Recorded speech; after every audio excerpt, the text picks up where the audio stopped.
Des impacts de balles en plein Vieux-Port. Cette vitrine porte les marques de la fusillade d'hier, tout comme cette borne de location de vélo traversée par un projectile.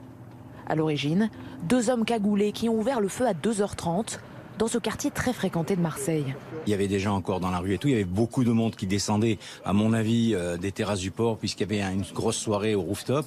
Et ça a eu mis un grand... D'ailleurs, les gens ont cru que c'était un attentat, quoi. Là, il y a eu des bandades complètes, là.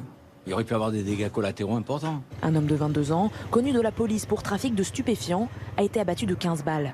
Une passante a quant à elle été légèrement blessée. Une victime collatérale qui rappelle, selon les forces de l'ordre, le manque de moyens dont souffre la police. On est en train encore de perdre des effectifs dans les unités d'intervention comme les BAC et les compagnies d'intervention. Depuis 2 ans, ces équipages perdent des effectifs et on nous demande aujourd'hui d'intervenir face à des gens avec des armes de guerre. La police est complètement démunie devant ces situations. La piste du règlement de compte est pour l'instant privilégiée par les enquêteurs. Le jeune homme tué est la 13e victime d'un homicide de ce type depuis le début de l'année.